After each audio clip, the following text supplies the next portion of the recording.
মদিনার সেই সকালটিও সূর্যের আলোয় ভরে উঠেছিল। সব গড় যেন আলোর স্রোতে ভাসছিল। কিন্তু জান্নাতের নারীদের নেত্রী আমাদের প্রিয় মা ফাতেমার গড়টা ছিল নীরব নিস্তব্ধ। ক্ষুধা আর কষ্ট মিলে সেই ঘরকে যেন অন্ধকার করে রেখেছিল।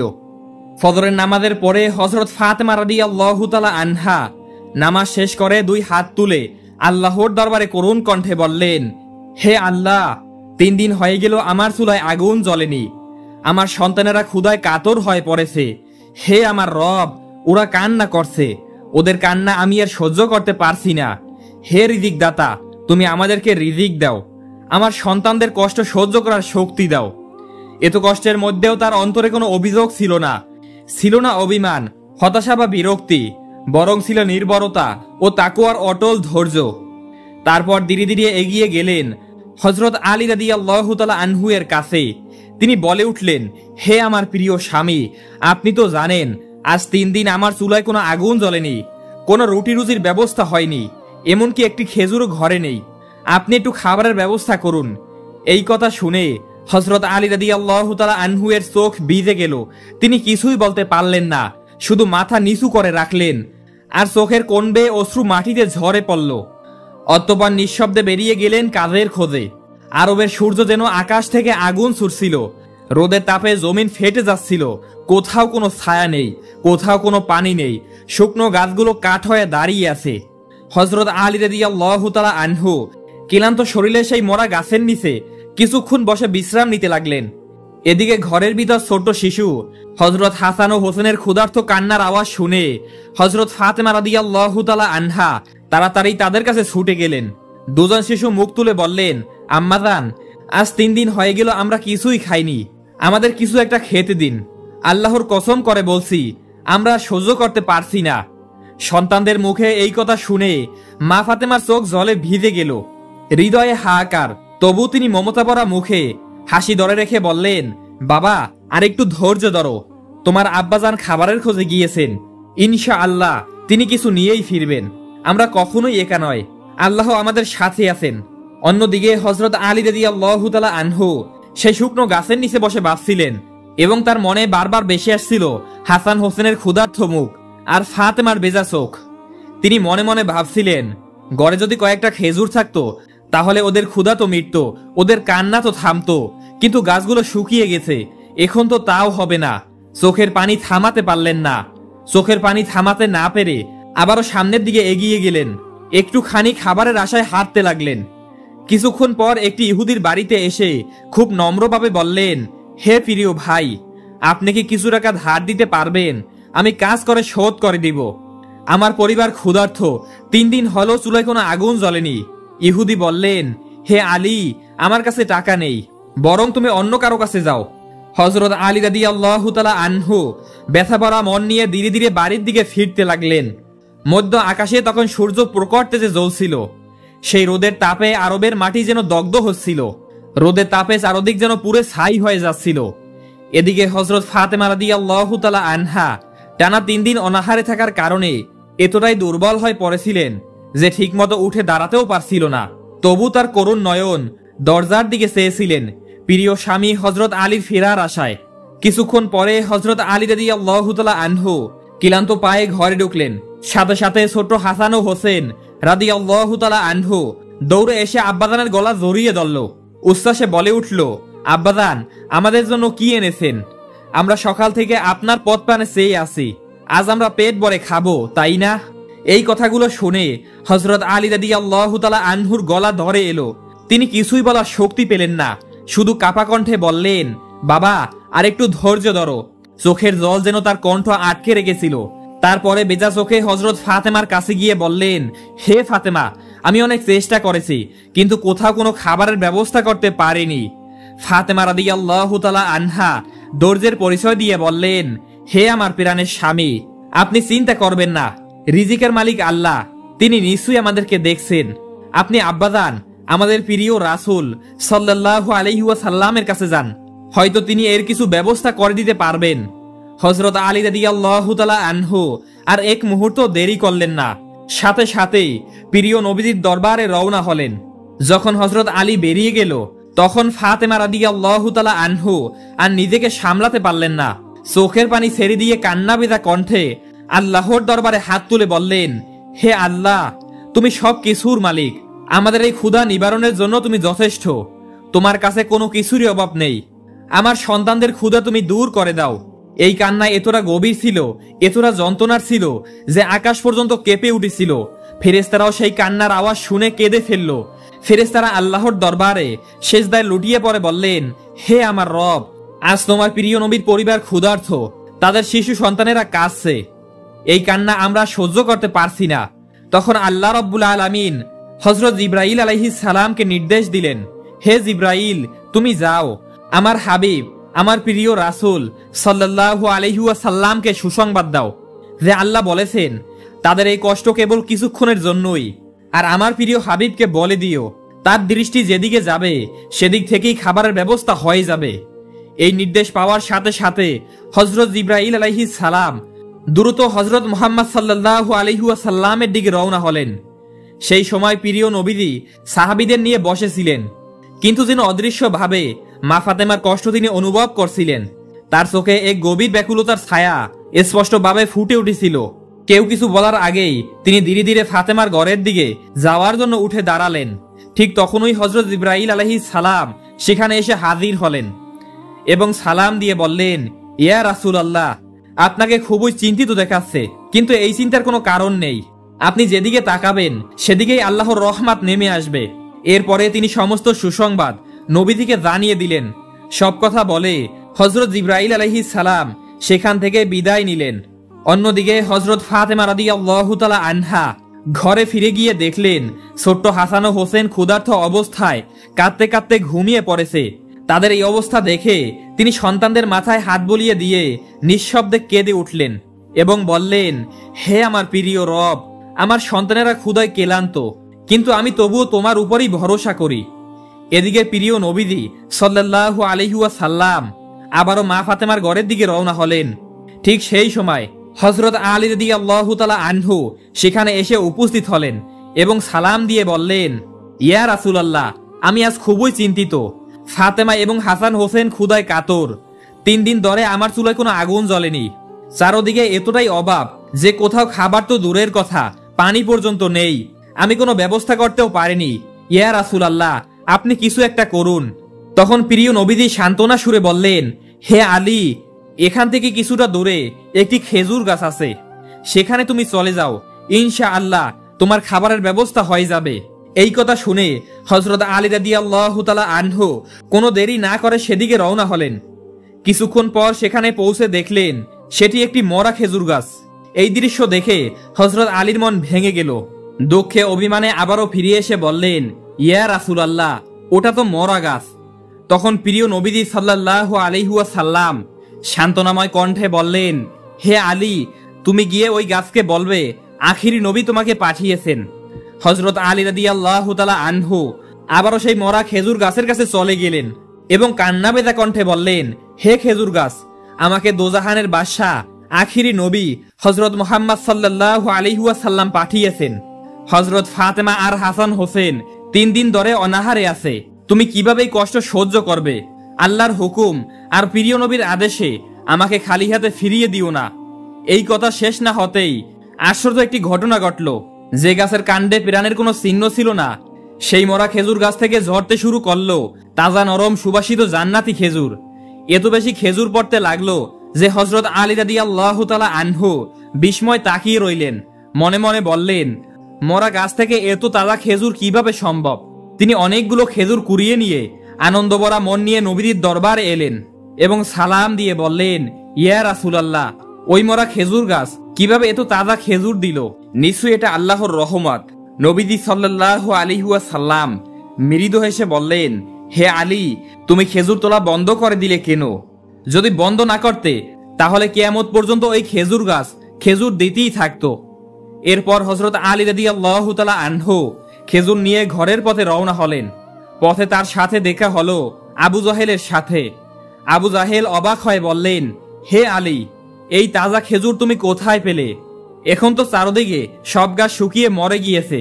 হযরত আলী রাদিয়াল্লাহু তাআলা আনহু দৃঢ়কণ্ঠে বললেন, হযরত মুহাম্মদ সাল্লাল্লাহু আলাইহি ওয়াসাল্লামের হুকুমে মরা গাছি খেজুর জন্মেছে। এই কথা শুনে আবু জাহেল চুপ হয়ে গেল। তার মুখে কোনো কথাই এলো না। সে হতবম্ব হয়ে কিছুক্ষণ দাঁড়িয়ে রইল, যেন কোনো কথাই বিশ্বাস করতে পারছিল না। এরপর হযরত আলী রাদিয়াল্লাহু তাআলা আনহু খেজুর নিয়ে ঘরে প্রবেশ করলেন। ছোট্ট হাসান ও হোসেন দৌড়ে এসে খুশি হয়ে বললেন, আব্বাজান, আজ আমরা কি খেতে পারবো? হযরত আলী রাদিয়াল্লাহু তাআলা আনহু স্নেহ ভরা কণ্ঠে বললেন, হ্যাঁ বাবা, আজ আল্লাহ নিজেই তোমাদের জন্য খেজুর পাঠিয়েছেন। তারপরে তিনি হযরত ফাতেমা রাদিয়াল্লাহু তাআলা আনহাকে ডাকলেন যে, হে ফাতেমা, দেখো রাসূলুল্লাহ সাল্লাল্লাহু আলাইহি ওয়াসাল্লাম আমাদের জন্য কি সুন্দর খাবারের ব্যবস্থা করে দিয়েছেন। হযরত ফাতেমা রাদিয়াল্লাহু তাআলা আনহা আনন্দে চমকে উঠে বললেন, হে আমার প্রাণের স্বামী, এত সুন্দর নরম সুগন্ধি খেজুর আপনি কোথা থেকে আনলেন? হযরত আলী রাদিয়াল্লাহু তাআলা আনহু বললেন, হে ফাতেমা, রাস্তার পাশে একটি মরা খেজুর গাছ আছে, সেই গাছ থেকে এই খেজুর নিয়ে এসেছি। ফাতেমা রাদিয়াল্লাহু তাআলা আনহা বুঝতে পারলেন এটা আল্লাহর একটি নিদর্শন। তিনি সন্তানদের কাছে গিয়ে হাসান ও হোসেনের হাতে খেজুর তুলে দিলেন। সবাই আল্লাহর শুকরিয়া আদায় করলেন। 3 দিনের ক্ষুধার পরে তারা পেট ভরে জান্নাতি খেজুর খেলেন। খাওয়ার পর ফাতেমা রাদিয়াল্লাহু তাআলা আনহা কান্নাবেদা কণ্ঠে আল্লাহর দরবারে 2 হাত তুলে দোয়া করলেন, হে আল্লাহ, আমি জানি তোমার রহমত থেকে কাউকেই তুমি নিরাশ করো না। তুমি চাইলে মরা গাছকে জীবন দান করো। আজ তোমার দয়া ও কুদরত আমি সচক্ষে দেখলাম। মরা গাছে তুমি তাজা খেজুর দিলা, এ তো তোমারই রহমত। কিন্তু কি আশ্চর্য বিষয়, হযরত ফাতেমা রাদিয়াল্লাহু তাআলা আনহা এতটাই দয়ালু ছিলেন যে তিনি সবকিছু নিজে খেতেন না, নিজে না খেয়ে কিছু অংশ গরিবদের মধ্যে বন্টন করে দিতেন। এদিকে আবু জাহেল মনে মনে ভাবতে লাগলো, মরা গাছে তাজা খেজুর, এটা নিশ্চয়ই মুহাম্মাদের কাজ। আচ্ছা, সে কি কোনো জাদু করলো নাকি নবুয়তের নিদর্শন? এটা আমাকে পরীক্ষা করতেই হবে। এই কথা ভেবে সে হাতে কয়েকটি পাথর নিল, সাথে কয়েকজন সাথীকে নিয়ে হযরত মুহাম্মদ সাল্লাল্লাহু আলাইহি ওয়াসাল্লামের কাছে গিয়ে হাজির হলো। তারপর অবিশ্বাসের চোখে বলল, হে মুহাম্মদ, শুনেছি তুমি নাকি মরা গাছ থেকে তাজা খেজুর বের করেছো। বলো তো, তুমি কি জাদু করেছো না সত্যি নবুয়ত পেয়েছো? আবু জাহেল লোকদের ভিড়ের মধ্যে দাঁড়িয়ে বলল, আচ্ছা যাই হোক, আমি এতগুলো লোকদের সামনে বলছি, আমার হাতের মধ্যে কি আছে তুমি যদি বলতে পারো তাহলে আমি মেনে নিব তুমি আখিরি জামানার নবী, আর আমি নিজেই কালেমা পড়ে ইসলাম ধর্ম গ্রহণ করব। তখন প্রিয় নবীজি সাল্লাল্লাহু আলাইহি ওয়াসাল্লাম বললেন, আমার বলার প্রয়োজন নেই, বরং আপনার হাতের মধ্যে যা লুকিয়ে রেখেছেন যদি সেটাই সাক্ষী দেয় তাহলে কি আপনি কালিমা পড়বেন? আবু জাহেল কিছুটা অবাক হয়ে বলল, হ্যাঁ, নিশ্চয়ই পড়ব। এরপর সে হাতখানা কানের কাছে তুলল। তখন হাতের ভিতরে পাথরের টুকরোগুলো জোরে জোরে বলতে শুরু করলো, লা ইলাহা ইল্লাল্লাহু মুহাম্মাদুর রাসূলুল্লাহ সাল্লাল্লাহু আলাইহি ওয়াসাল্লাম। এই দৃশ্য দেখে আবু জাহেল হতবাক হয়ে গেল। কিছুক্ষণ চুপ থেকে অবিশ্বাসে কাঁপতে কাঁপতে বলল, আমি বুঝতে পেরেছি তুমি অনেক বড় জাদুকর, না হলে পাথরগুলোর জবান কিভাবে খুলে গেল? এই কথা বলে সে সেখান থেকে ফিরে গেল এবং পিছনে তাকিয়ে মনে মনে বলতে লাগলো, এইবার ইহুদিদের সাথে মিলে ষড়যন্ত্র করতে হবে যে কিভাবে মুহাম্মদকে বিপদে ফেলা যায়। কিন্তু সে জানতো না, যার রক্ষক স্বয়ং আল্লাহ, তাকে কি কেউ বিপদে ফেলতে পারবে? অন্যদিকে হযরত আলী রাদিয়াল্লাহু তাআলা আনহু সারাদিন কাজের খোঁজে ঘুরে অবশেষে ঘরে ফিরলেন। চিন্তিত মুখে বললেন, হে ফাতেমা, আজ কোনো কাজের সন্ধান করতে পারলাম না, তাহলে কালকে কি আমাদের অনাহারে থাকতে হবে? হযরত ফাতেমা রাদিয়াল্লাহু তাআলা আনহা সান্ত্বনা কণ্ঠে বললেন, হে আমার প্রাণের স্বামী, আপনি চিন্তা করবেন না। এই কথা বলে তিনি ঘরের ভিতর চলে গেলেন। কিছুক্ষণ পরে গায়ের একটি চাদর নিয়ে এসে বললেন, হে আমার প্রাণের স্বামী, এই চাদরটি আপনি ধনী ইহুদিদের বাড়িতে নিয়ে যান, ওদের স্ত্রীদের কাছে বিক্রি করুন। এর থেকে যে টাকা পাবেন সেই টাকা দিয়ে আটা কিনে আনুন। এরপরে তিনি ইহুদির বাড়িতে চলে গেলেন এবং তিনি নরম সুরে বললেন, প্রিয় ভাই, আমি এই চাদরখানা বিক্রি করতে চাচ্ছি, আপনি যদি এটা দয়া করে নেন তাহলে আমি খুবই খুশি হব। ইহুদি লোকটি কিছুক্ষণ চুপ থেকে বলল, এই চাদর দিয়ে আমি কি করব? হযরত আলী রাদিয়াল্লাহু তাআলা আনহু বিনীতভাবে আবারও অনুরোধ করলেন। শেষ পর্যন্ত ইহুদি ব্যক্তিটি অল্প কয়েক টাকার বিনিময়ে চাদরটি কিনে নিল। হযরত আলী রাদিয়াল্লাহু তাআলা আনহু সেই টাকা নিয়ে বাজারে গেলেন। দোকান থেকে কিছুটা আটা কিনে সন্ধ্যা হওয়ার আগেই ঘরের দিকে রওনা হলেন। এদিকে সেই ইহুদি হযরত ফাতেমা রাদিয়াল্লাহু তাআলা আনহু এর চাদরখানা নিয়ে নিজের ঘরের ভিতরে একটি পরিষ্কার জায়গায় রাখলেন। সন্ধ্যার পরে ইহুদির স্ত্রী ওই ঘরে প্রবেশ করে অবাক হয়ে গেলেন। যেখানে চাদর রাখা হয়েছিল ঠিক সেখান থেকে অপূর্ব এক আলোর রশ্মি বিকশিত হচ্ছে। সেই আলো যেন নূরের আলো, যা পুরো ঘরকে চিকমিক করে জ্বালিয়ে দিচ্ছে।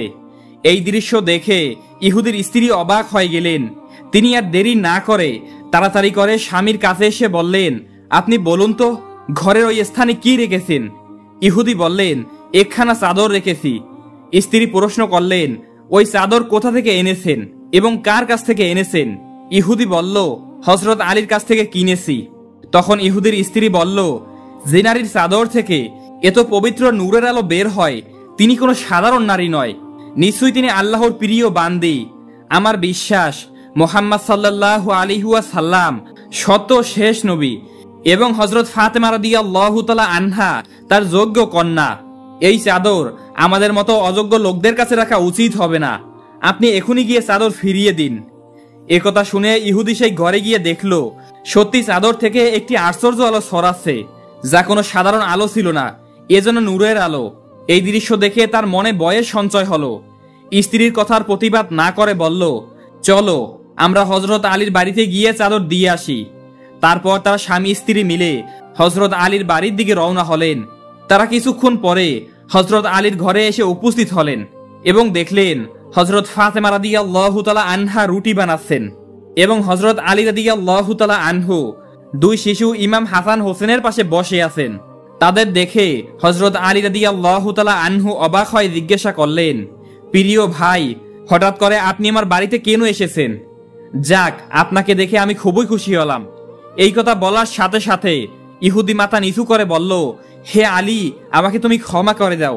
তখন ইহুদির স্ত্রী সেই চাদরখানা তুলে ধরে বললেন, হে নবীর কন্যা, হে জান্নাতের সর্দারিনী, এই চাদর আপনি ফিরিয়ে নিন। এই চাদর আমার কাছে রাখার কোনো যোগ্যতা আমার নেই। এই কথা শুনে হযরত আলী রাদিয়াল্লাহু তাআলা আনহু বললেন, হে প্রিয় ভাই, আমি তো এই চাদরের টাকা দিয়ে আটা কিনে ফেলেছি, এখন আমি কিভাবে মূল্য পরিশোধ করব? তখন ইহুদি বলল, হে আলী, আপনি কোনো চিন্তা করবেন না, আমরা আপনার কাছ থেকে কোনো টাকা চাই না। ইহুদি মাথা নিচু করে বলল, হে আলী, আপনি এই চাদর ফেরত রাখুন। আমরা খুশি মনে এই চাদর আপনাকে উপহার হিসাবে ফিরিয়ে দিলাম। আপনি আমাকে ক্ষমা করে দিন। আমরা আপনাকে চিনতে পারিনি, আর আমরা ইসলাম ধর্ম কবুল করতে চাই। পরের দিন হযরত আলী রাদিয়াল্লাহু তাআলা আনহু সেই ইহুদি এবং তার স্ত্রীকে নিয়ে নবীজির দরবারে হাজির হলেন। ইহুদি ব্যক্তি কাঁদতে কাঁদতে বললেন, হে আল্লাহর প্রিয় রাসূল, আমাদেরকে ক্ষমা করে দিন, এখনই আমাদেরকে কালেমা পড়িয়ে ইসলাম ধর্ম গ্রহণ করিয়ে দিন। তখন নবীজি সাল্লাল্লাহু আলাইহি ওয়াসাল্লাম তাদেরকে কালেমা পড়ালেন, লা ইলাহা ইল্লাল্লাহু মুহাম্মাদুর রাসূলুল্লাহ, এবং তারা ইসলাম ধর্ম গ্রহণ করলেন। সুবহানাল্লাহ। এরপর খুশি মনে তারা বাড়িতে ফিরে গেলেন। এই অলৌকিক ঘটনা চারদিকে ছড়িয়ে পড়ল, এমনকি দূর দূরান্ত দেশ বিদেশে ছড়িয়ে পড়ল যে শহরের সবচেয়ে ধনী ইহুদি মুহাম্মদ সাল্লাল্লাহু আলাইহি ওয়াসাল্লামের হাতে ইসলাম ধর্ম গ্রহণ করেছে। কিছুদিন পর তাদের নেতা এসে জিজ্ঞাসা করলেন, তুমি কি সত্যি মুহাম্মাদের কাছে ইসলাম ধর্ম গ্রহণ করেছো? ইহুদি ব্যক্তি দৃঢ়কণ্ঠে বললেন, হ্যাঁ, এটা সত্যি। তাদের অলৌকিক নিদর্শন দেখে আমি মুগ্ধ হয়েছি। শুধু তাই নয়, আমাদের তাওরাত কিতাবেও এই সত্য নবীর বর্ণনা আছে, একমাত্র ইসলাম ধর্মই সত্য। তাই আমি ইসলাম ধর্ম গ্রহণ করেছি। আমি এতটাই মুগ্ধ হয়েছি যে কালেমা পড়তে বাধ্য হয়েছি। তাদের নেতা আর কিছুই বললেন না, চুপচাপ মাথা নিচু করে সেখান থেকে চলে গেল। অপরদিকে হযরত আনাস রাদিয়াল্লাহু তাআলা আনহু নবীজির কাছে এসে বললেন, ইয়া রাসূলুল্লাহ, শুনেছি অনেক ইহুদি ইসলাম কবুল করার জন্য এসেছেন, তাদের তো খাবারের ব্যবস্থা করতে হবে। আমার কাছে যা কিছু আছে তা কয়েকজনের জন্যই যথেষ্ট, এত খাবার কোথায় পাবো? তখন নবীজি সাল্লাল্লাহু আলাইহি ওয়াসাল্লাম নরম কণ্ঠে বললেন, তুমি আজ ফাতেমার কাছে চলে যাও, তাকে ডেকে নিয়ে আসো। তোমার কাছে যা খাবার আছে তা দোয়ার বরকতে আল্লাহ তাআলা নিশ্চয়ই তা পূরণ করে দিবেন। অন্যদিকে শাম দেশ থেকে প্রায় শতাধিক ইহুদি ইসলাম ধর্ম গ্রহণের উদ্দেশ্যে রওনা হলেন। তারা বহু পথ অতিক্রম করে অবশেষে রাসূলুল্লাহ সাল্লাল্লাহু আলাইহি ওয়াসাল্লামের দরবারে উপস্থিত হলেন। রাসূলুল্লাহ সাল্লাল্লাহু আলাইহি ওয়াসাল্লাম তাদেরকে কালেমা পড়িয়ে ইসলাম ধর্ম গ্রহণ করালেন। এরপর হযরত আনাস রাদিয়াল্লাহু তাআলা আনহুকে বললেন, আনাস, এই নতুন মুসলমান ভাইদের জন্য খাবারের ব্যবস্থা করো। এই কথা শুনে হযরত আনাস রাদিয়াল্লাহু তাআলা আনহু কিছুটা চিন্তিত হয়ে পড়লেন। মনে মনে ভাবতে লাগলেন, এতগুলো মানুষকে কিভাবে খাওয়াবো? তার কাছে তো অল্প কিছু খাবার ছিল। তবু তিনি নতুন মুসলমানদেরকে বললেন, হে আমাদের প্রিয় মুসলমান ভাই, আসুন, আপনাদের জন্য খাবারের ব্যবস্থা করা হয়েছে। এই বলে তিনি তাদেরকে ডেকে নিলেন এবং সবার সামনে খাবার পরিবেশন করলেন। এদিকে হযরত ফাতেমা রাদিয়াল্লাহু তাআলা আনহা দুই হাত তুলে আল্লাহর দরবারে কান্নাবেদা কণ্ঠে দোয়া করলেন। এরপর আল্লাহর অসীম রহমতে রাসূলুল্লাহ সাল্লাল্লাহু আলাইহি ওয়াসাল্লাম ও ফাতেমার দোয়ায় সেই সামান্য খাবার শতাধিক লোকের তৃপ্তি সহকারে পেট ভরে আহার হলো। তবু খাবার অবশিষ্ট ছিল। আল্লাহ রব্বুল আলামিন সেদিন তার দোয়ার বরকতে অসীম বরকত দান করেছিলেন। প্রিয় দর্শক, এই ছিল আজকের ভিডিও। এভাবেই নতুন নতুন ভিডিও পেতে আমাদের চ্যানেলটি সাবস্ক্রাইব করে পাশে থাকা বেল আইকনটি বাজিয়ে দিন।